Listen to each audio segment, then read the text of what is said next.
Hello students. In the last session we discussed about Walters and Gordon's models of relevancy of dividend policy. That means the dividend policy was relevant and have effect over the prices of the shares or the market value of the shares and also the value of the firm. But now we are going to do the M&M approach or the Modi, Gilani and Miller model और irrelevancy of dividend. मतलब क्या है बच्चों की M approach हमने करनी है जो कि कहता है कि डिविडेंड पॉलिसी का कोई इफेक्ट नहीं होता किसके ऊपर, वैल्यू ऑफ फर्म के ऊपर या मार्केट प्राइस ऑफ शेयर्स के ऊपर. मार्केट प्राइस से ज़्यादा रिलेट नहीं करेंगे हम, ज़्यादा रिलेट करेंगे इसे वैल्यू ऑफ फर्म के ऊपर. मतलब कि डिविडेंड पॉलिसी जो है वो इररेलेवेंट है, और वो कोई इफेक्ट नहीं डालती किसके ऊपर, वैल्यू ऑफ फर्म के ऊपर. ये चीज़ ध्यान से रखना, ठीक है. अब this model was proposed by Franco Modigliani and Martin Miller in the year 1961. As we know that, देखो बच्चों कैपिटल स्ट्रक्चर भी हमने करा, वहाँ पे भी M&M मॉडल हमने करा था. जो फंडा इन्होंने कैपिटल स्ट्रक्चर में लगाया था वही सेम फंडा इन्होंने डिविडेंड पॉलिसी में भी लगाया. और इन्होंने बच्चों एक चीज़ को बेस लिया, दैट इज आर्बिट्रेज. ठीक है ना. तो आर्बिट्रेज का जो इन्होंने फंडा लगाया था इन कैपिटल स्ट्रक्चर, वही सेम फंडा इन्होंने लगाया किसमें, इन डिविडेंड पॉलिसी. और इन्होंने क्या कहा कि डिविडेंड पॉलिसी में चाहे आप डिविडेंड ज़्यादा दो चाहे डिविडेंड कम दो, उसका अफेक्ट कोई नहीं आने वाला वैल्यू ऑफ फर्म पे. अब जर्नली जो वॉल्टर और गॉर्डन मॉडल था वो क्या कहता था कि as you increase the dividend और the dividend pay out, what happens? If you increase the dividend payout, the value of firm increases or the share price increases. But there is a process called as arbitrage. And now before explaining this theory, first I am going to explain you what is arbitrage. But arbitrage is anything which neutralizes the effect of the earlier reaction. Science में भी arbitrage use करी जाती है. Arbitrage का मतलब क्या है, जो किसी चीज़ को दो इवेंट्स ऐसे हों जो एक दूसरे के इफेक्ट को न्यूट्रलाइज कर दे. Just I am going to give you an example. There are two events, event A and event B. मतलब इवेंट ए एक हुआ और उसके साथ ही साइमल्टेनियसली इवेंट बी हुआ और इवेंट बी ने इवेंट ए के इफेक्ट को न्यूट्रलाइज कर दिया. For example, there is a wood fire in a forest. So wood fire is event A and at the same time there is rain. So what rain did, rain neutralised the effect of wood fire. मतलब आग जो है, जो जंगल में आग लगी थी उसे रेन ने बुझा दिया. सो एक इवेंट ऐसा होता है और साइमल्टेनियसली एक और इवेंट हो जाता है जिसकी वजह से जो फर्स्ट इवेंट का इफेक्ट है वो न्यूट्रलाइज हो जाता है. That was the base of M&M approach.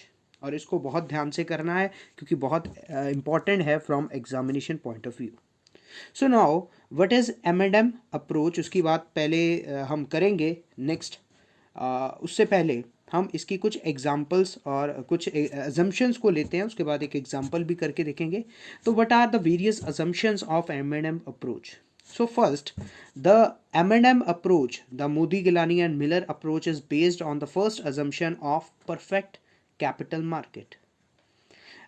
In earlier classes, in the subject of economics, we have studied about the perfect competition market. So all the features that were there in the perfect competition market can be used over here.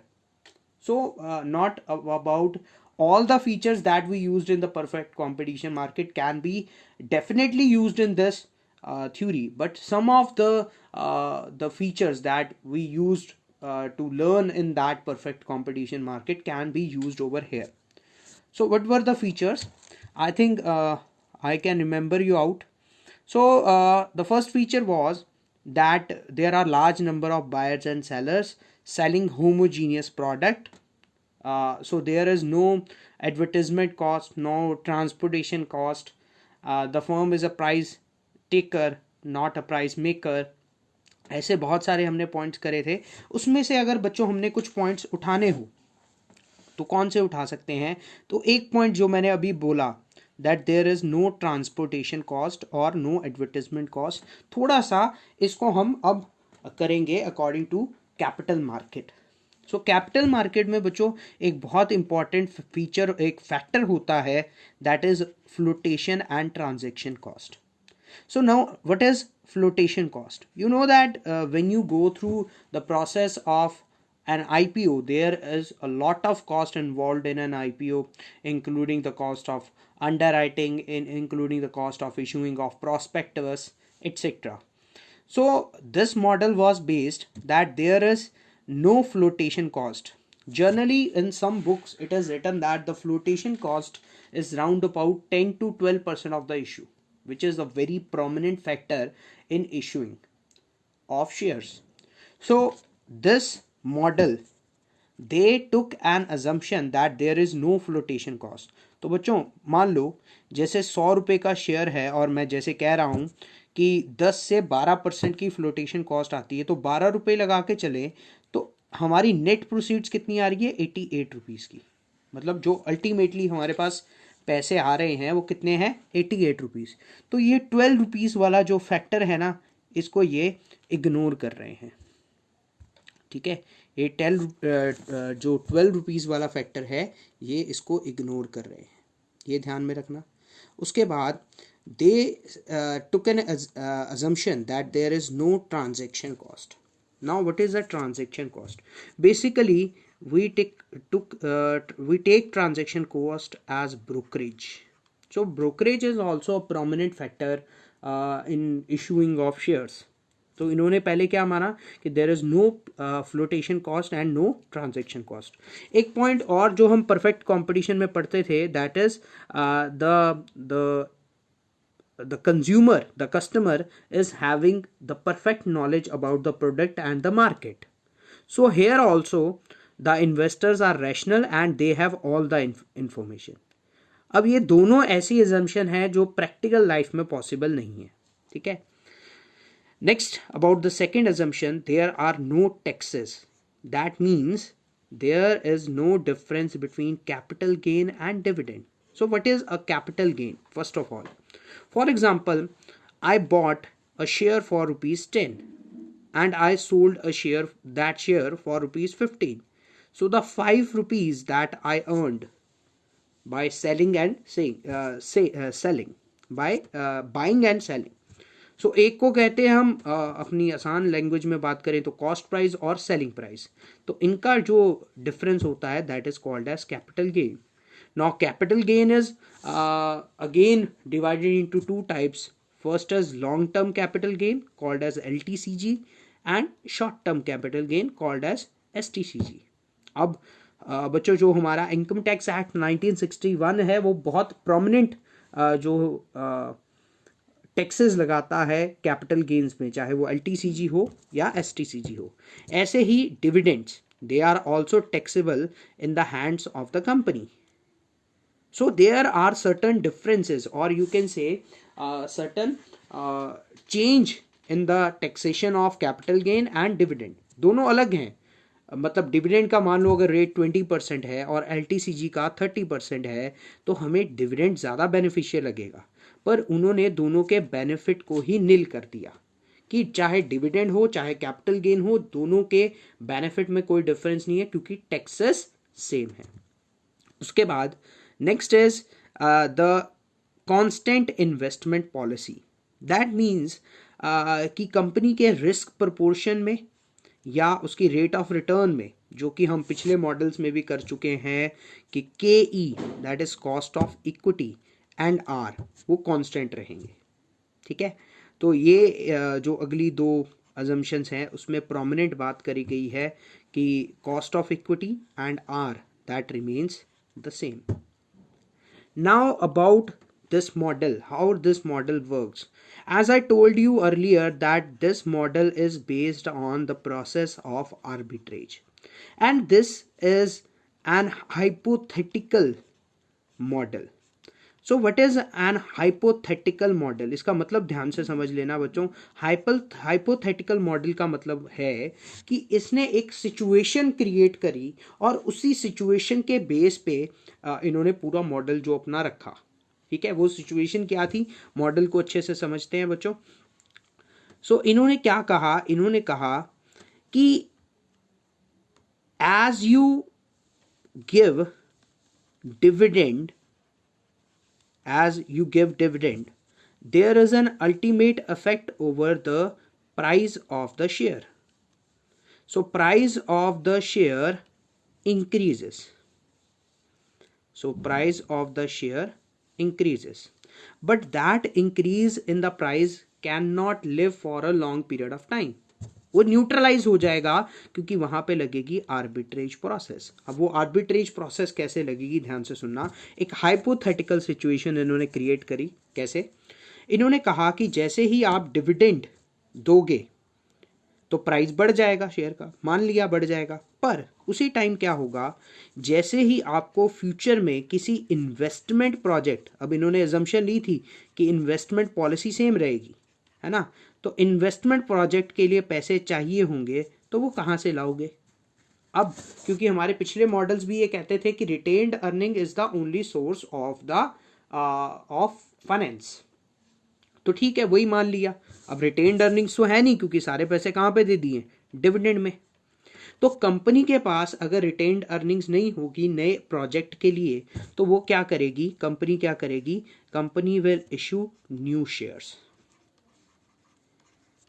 Company will issue new shares, and whenever a company issues new shares, and for example it issues new equity shares, the risk perception of the existing shareholders that increases.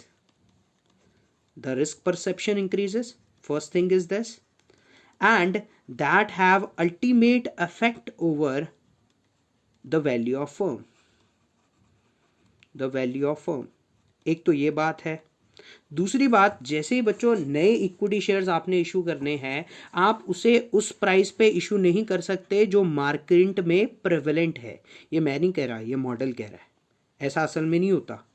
तो आपको क्या करना पड़ेगा, आपको उसे लो price पे issue करना पड़ेगा, और लो प्राइस पे जैसे ही आप इशू करोगे तो वैल्यू ऑफ फर्म डिक्रीज हो जाएगी। तो ये मॉडल क्या कहता है, मॉडल के दो पार्ट्स हैं, दो फेजेस हैं। एक फेज में आप डिविडेंड इशू कर रहे हो जिससे price of the share increase हो रहा है, दूसरे पार्ट में आप इन्वेस्टमेंट प्रोजेक्ट के लिए नए इक्विटी शेयर्स इशू कर रहे हो लो प्राइसेस पे, जिससे अल्टीमेटली इफेक्ट क्या होगा, value of the firm decrease हो जाएगी। तो एक तरफ डिविडेंड देने से वैल्यू ऑफ फर्म जो है इंक्रीज हुई, और एक तरफ नए इक्विटी शेयर्स इशू करने की वजह से वैल्यू ऑफ फर्म डिक्रीज हुई, जिसकी वजह से ये दोनों आर्बिट्रेज दो इवेंट हुए, जिसकी वजह से वैल्यू ऑफ फर्म न्यूट्रलाइज हो जाएगी, मतलब फिर से जो है वही लेवल पे आ जाएगी जिस पे वो पहले थी डिविडेंड देने से। So that is how the arbitrage process works. So अब तीन स्टेजेस को फॉर्मूला की फॉर्म पे अगर मैं तुम्हें एक्सप्लेन करूं तो ध्यान से देखना। First is when dividend is declared by the company. अब पता है हमें जब कंपनी डिविडेंड डिक्लेयर करेगी तो price of the share will increase. So here is P1. So what is P1? So P1 is the price at the end of the year. What is P1? Price at the end of the year. Next we have KE. KE is cost of equity. Next we have D1. So हमने ये पहले भी discuss करा हुआ है cost of capital के अंदर, that dividend दो टाइप्स का होता है, एक D1 एक D0। ठीक है, तो D0 जो है जितना हमने पिछले साल डिविडेंड एक्चुअली दिया है वो होता है, और D1 क्या होता है, that is the dividend declared for the current year.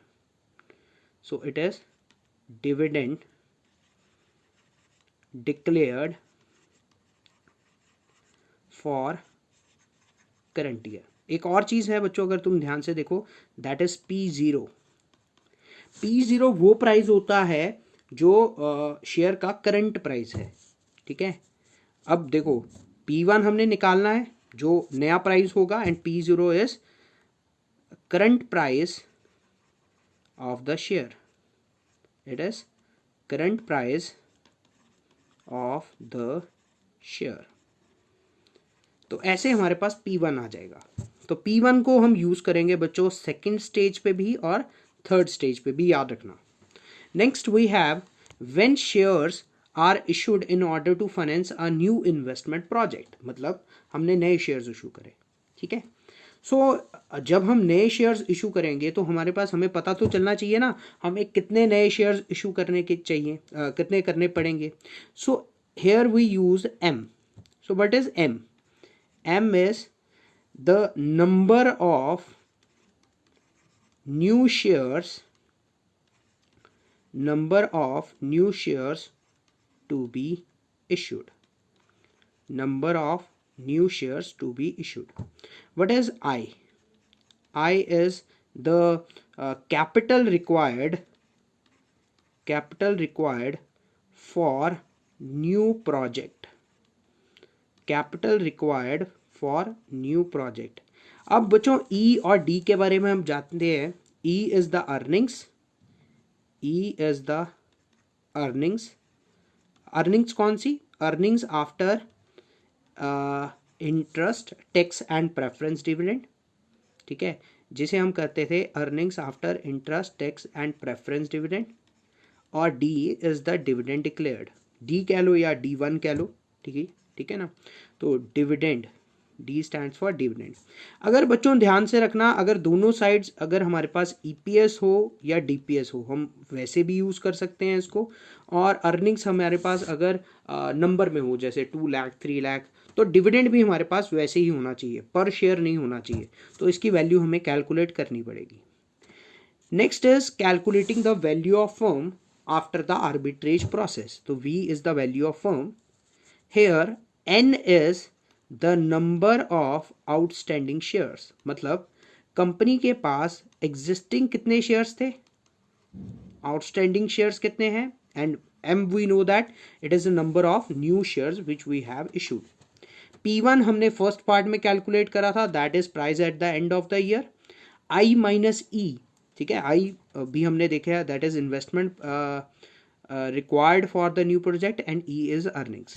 अब बच्चों ये ऊपर भी एक बारी ध्यान से देख लेना, मैं एक बारी हाईलाइट कर देता हूँ इस पोर्शन को, इस पोर्शन का क्या मतलब है, ठीक है, ध्यान से देख लेना। इस पोर्शन की अगर मैं बात करूँ E माइनस डी। अब बच्चों E का मतलब होता है अर्निंग्स एंड D का मतलब है डिविडेंड। अगर मैंने 4 लाख रुपए कमाए और 2 लाख रुपए मान लो मैं डिविडेंड में दे रहा हूँ, तो बीच का जो 2 लाख होगा उसका मतलब क्या होगा, 4 माइनस 2, जो 2 लाख रुपीज रेजिडुअल बचा उसका क्या मतलब होगा, वो होगा बच्चों रिटेन्ड अर्निंग्स। तो कई बार क्वेश्चन में हमें डायरेक्ट रिटेन्ड अर्निंग्स दी होती है, तो आप उसे भी यूज कर सकते हो। अब बच्चों ध्यान से इस फॉर्मूले को, जो नीचे वाला फॉर्मूला है उसे यूज करना। उसमें जो डिनोमिनेटर है उसमें हमारे पास है I प्लस KE। अब बच्चों इस फॉर्मूले को बड़े ध्यान से यूज करना है क्योंकि ये थोड़ा सा ट्रिकी फॉर्मूला है।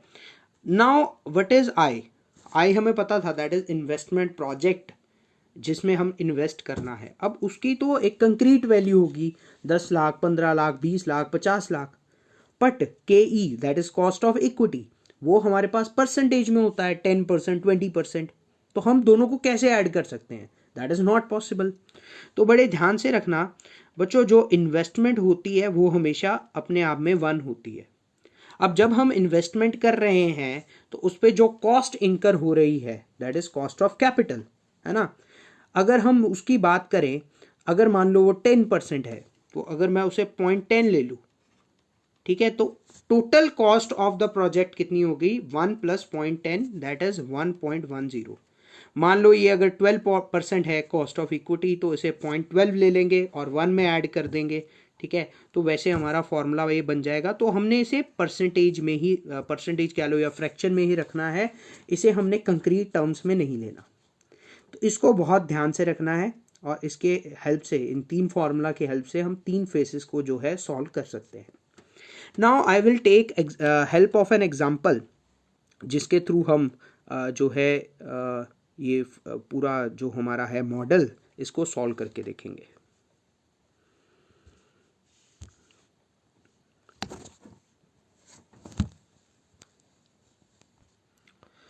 So students, let us take an example to prove this model, how this model works. So example is on your screen. Here, a company is having a capitalization rate of 10%. What this 10% means now? This 10% means cost of equity, that is 10%. अब बच्चों यहाँ पे इसे capitalisation rate के तौर पे क्यों use करा गया है, क्योंकि ये मॉडल भी क्या मानता था कि equity is the only source. नहीं तो जब हमने इशू करना था तो हम डिबेंचर्स भी तो इशू कर सकते थे, वो कम कॉस्ट वाले होते हैं. हम जो है प्रेफरेंस शेयर्स भी इशू कर सकते थे, हम बैंक लोन भी ले सकते थे, पर ऐसी कोई एजम्पशन इन्होंने नहीं ली. So it is 10%. Now it has currently outstanding share of 25,000 which is selling at a rate of 100 each. So what is this 25,000? This 25,000 is N. So number of shares which are outstanding in the market, मतलब जितने shares हमारे पहले से हैं. ये 100 क्या है? ये 100 है बच्चों हमारा P0. ठीक है, ध्यान रखना. Next, a firm expects a net income of rupees 4 lakh. So what is this 4 lakh? 4 lakh is E, that is earnings after interest, tax and preference dividend. Next, it is contemplating to pay a dividend of rupees 4 per share. अब बड़े ध्यान से देखना बच्चों, इन्होंने हमें क्या दिया हुआ है? इन्होंने हमें दी है DPS, dividend per share, that is rupees 4. If dividend per share is rupees 4, तो हमने टोटल डिविडेंड कितना देना है?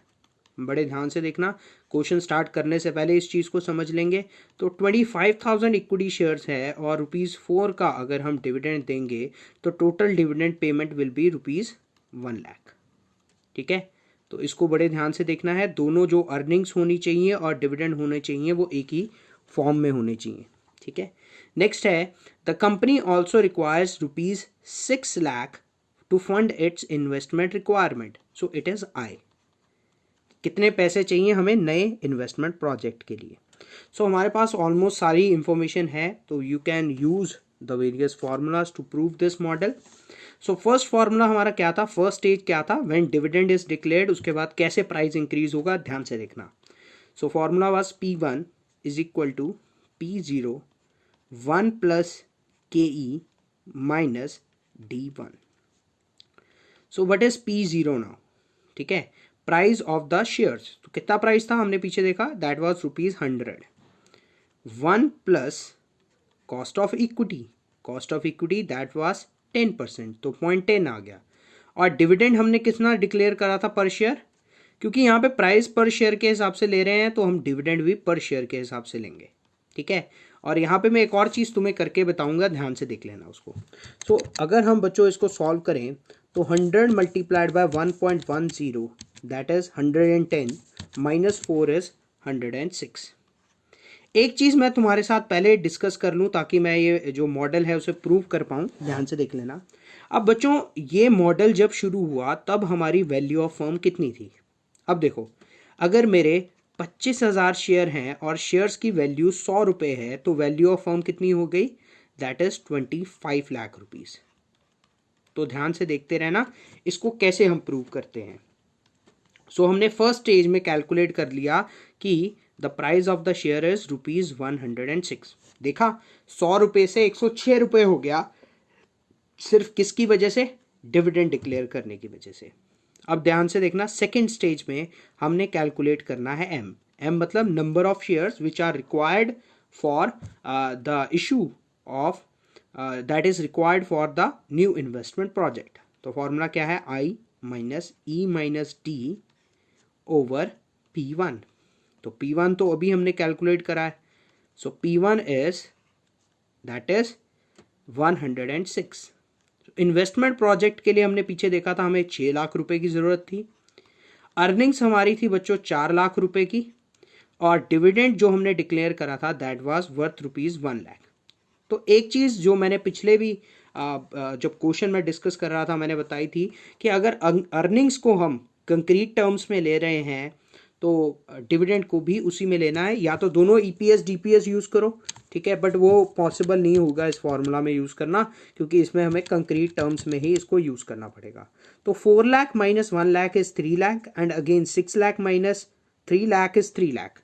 सो 3 lakh if divided by 106, so the value comes to be 2830.18। अब बच्चों कभी तुमने ये सुना तो नहीं होगा कि हम जब शेयर्स इशू करते हैं तो उसे फ्रैक्शन में इशू करते हो, ठीक है। So I can say that we are going to issue 2831। बढ़ा लो कम कर लो वो तुम पे डिपेंड करता है, क्योंकि हमें क्या करना पड़ेगा अल्टीमेटली जो हमारा आंसर आएगा उसे थोड़ा सा राउंड ऑफ करना पड़ेगा, क्योंकि क्वेश्चन हमारा फ्रैक्शंस में है। तो 2831 ले लो, जैसे करना है कर सकते हो तुम। अब अगर मैं लास्ट फॉर्मूला लगाऊं, थर्ड फेज जो इसका होता है to calculate value of the firm, the formula was n plus M into P1 minus I minus E over I plus K E. इस फॉर्मूले को बहुत ध्यान से लगाना है क्योंकि गलती होने के चांसेस इसी फॉर्मूला में है। सो कितने शेयर्स पहले से आउटस्टैंडिंग है? We know that 25,000 shares were outstanding.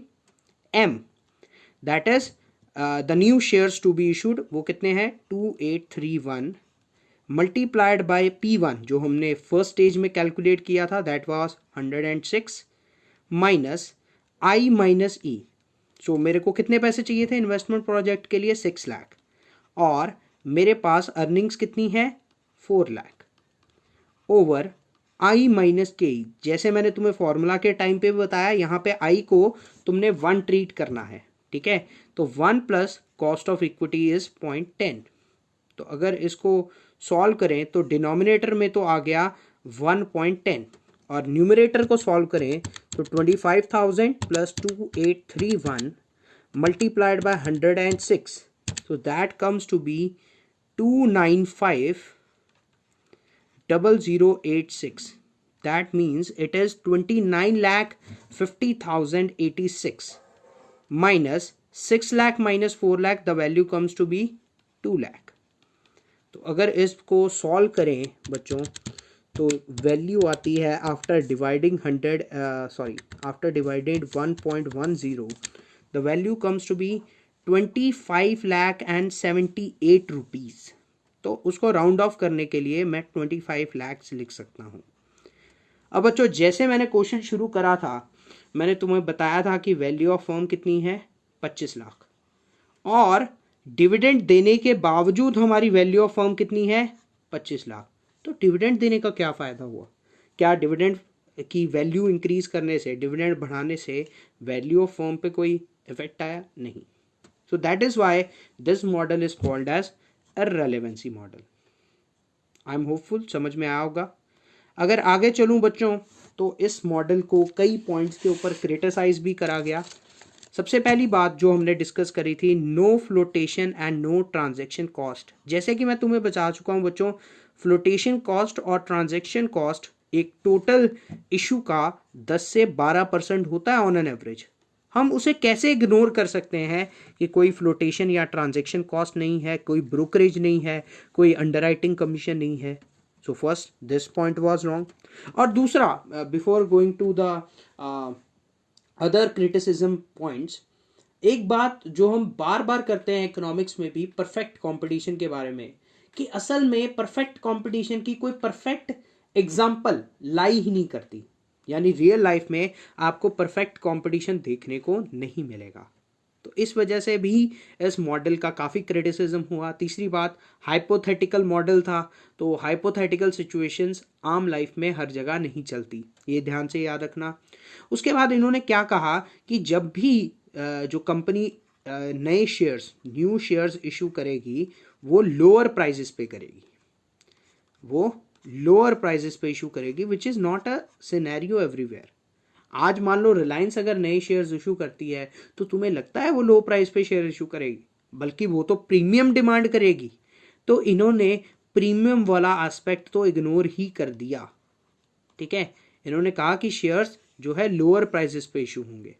उसके बाद इन्होंने बाकी सारे सोर्स ऑफ फाइनेंस जैसे कि डिबेंचर्स और प्रेफरेंस शेयर्स उन्हें पूरी तरह इग्नोर करा और उन्होंने माना कि प्रेफरेंस शेयर्स और डिबेंचर्स तो हमारे अदर्स मतलब जब हम रिटेन्ड अर्निंग्स नहीं है तो हम इक्विटी के लिए जाएंगे, डिबेंचर्स और प्रेफरेंस शेयर्स के लिए तो जा नहीं सकते।